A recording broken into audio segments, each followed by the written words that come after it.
So earlier today, I made a Demarcus Cousins video, and in that video, I outlined everything that was going on with Demarcus Cousins, and I gave you guys a major injury update. If you guys haven't seen that video, you should definitely check it out right after this one, because I talked about, again, everything that happened with Boogie and how his rehab was going and how he is looking like he might be able to return for the playoffs. Now, today, we kind of have some groundbreaking news regarding Demarcus Cousins, and it's not the best news. This is somebody that has had a long line of bad news, and it's kind of hard to not feel bad about what's going on and what's been happening with this player. This is somebody that, you know what, I'm going to get into that in just a second. Let's go ahead and talk about the news. Today, per Chris Haynes, Demarcus Cousins was informed yesterday by the Lakers that he would be waived.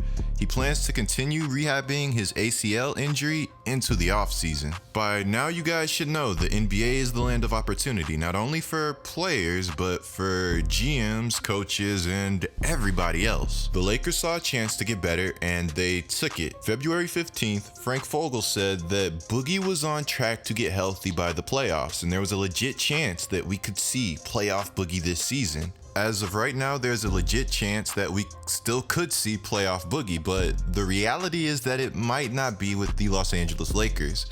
But Boogie is going to hit waivers, and anybody that wants to claim Boogie is pretty much going to have the ability to claim him. So, with the Lakers cutting Demarcus Cousins, they were able to sign Markieff Morris. Now, Morris is one of the Morris twins, and you guys may know Marcus Morris, who signed with the Los Angeles Clippers.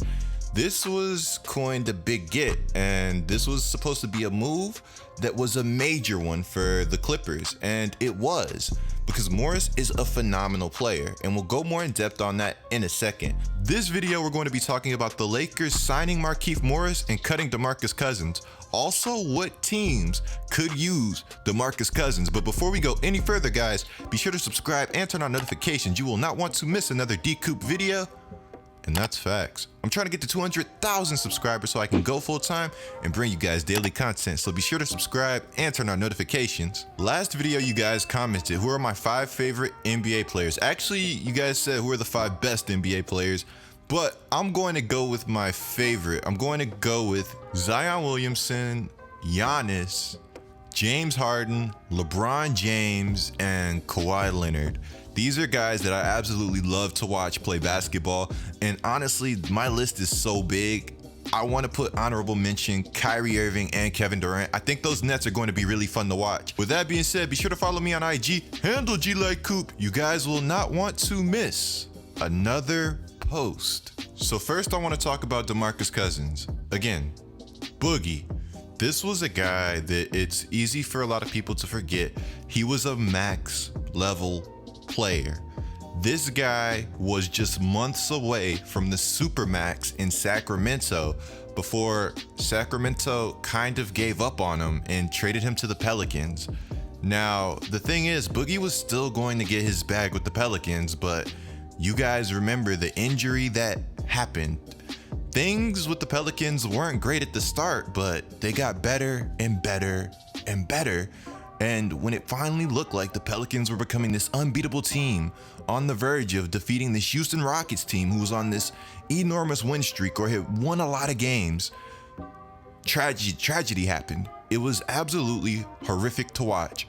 Boogie and Anthony Davis had the ultimate relationship. They were brothers, and their relationship honestly felt like it went beyond basketball. Boogie meant so much to the city of New Orleans, and as a Pelicans fan, I can honestly say he's one of the most New Orleans players that we had in a long time. Boogie even said himself recently that he felt like the Pelicans were going to go on a run with him and AD. I don't think there was a team in the NBA built to stop 2 versatile bigs at the prime of their career, like Boogie and Anthony Davis. These guys were breaking the game of basketball, and it's so insane. We're going to look back, and we can look back at it right now and be like, wow, with those guys, what they were doing was absolutely ridiculous. It was amazing, but it's so swept under the rug because it was such a short-lived experiment. A lot of people feel like the Pelicans lowballed Boogie, and I can understand that.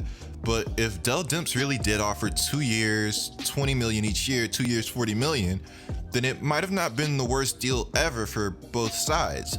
But when you take into account Boogie was going to get the max contract, that deal just really wasn't great. So we fast forward and Boogie ends up signing with Golden State. And the word on the street is that the market around Boogie at the time just wasn't great. This is an all NBA type of player. This is one of the most unique bigs to play the game who has this market deteriorate right in front of his eyes. It had to be a harsh reality check for Boogie, but he never looked back. He kept the zero doubt mindset and he was going to push forward no matter what. So he signs with Golden State, rehabs for the playoffs, and then again, he suffers another injury. Things just kind of kept piling up for Boogie. We fast forward again, he signs with the Lakers for the vet minimum, and signing with the Lakers seemed like it was one of the best things to happen for Boogie, because if you listen to Boogie in his recent interviews, he talks glowingly about the Lakers. He says how much of a brotherhood everything is. LeBron's his boy, AD's his boy, everything's like a family in LA. And I know the Lakers are going to do him right and let him rehab in LA and be around the team and all that. But I mean, him getting cut, it's just kind of a shock, because the Lakers could have also cut Troy Daniels, but you understand why they don't do it, because Troy Daniels is going to be a contributor, or at least has the potential to contribute. Now, there are other teams that can claim Demarcus Cousins. You have teams like the Boston Celtics, the Toronto Raptors. You have teams like the Clippers who need another big man, and actually getting a player like Boogie would be a phenomenal get. Now, again, in my last video, I talked about Boogie possibly returning this season, and while it would be amazing to see Boogie back in the playoffs, he should definitely take this time off and not rush back.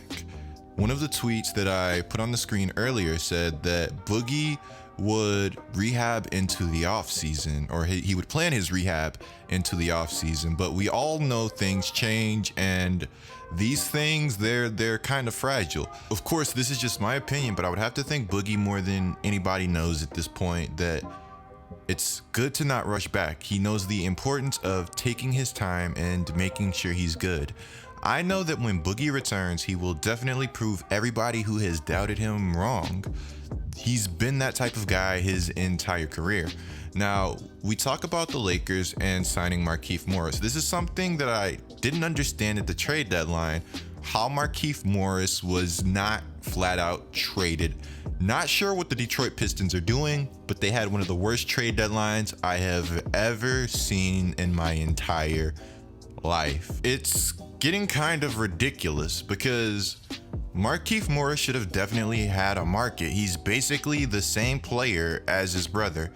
They're really similar and they are different in certain ways, but if you put their numbers per 36, their numbers are really similar. Marcus is without a doubt the better player who had the green light in New York, and he was able to kind of move as he pleased.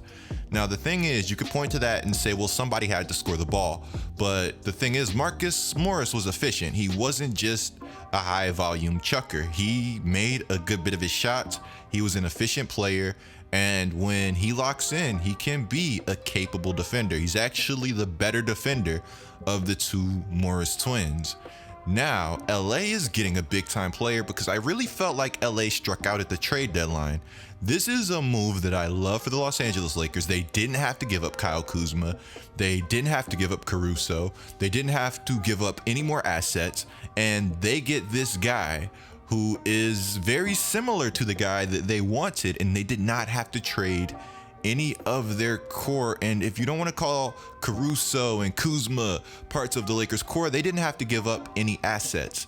And that's what matters going forward for the Lakers. Now, I'm a little surprised that they didn't get more on the buyout market, but as it stands, this hasn't been the most epic buyout market ever. Now, the Lakers still need to go out and they still need to find a way to get another defender, because as it stands, Markieff is somewhat similar to Kuzma in ways, not entirely similar, but of course the Lakers are not going to frown at getting somebody that shoots 40% from three when you think about the attention that Anthony Davis and LeBron James are going to demand. That's a lot different from the attention that guys were demanding in Detroit. What I'm saying is he should get way more open shots and a way more efficient and effective offense.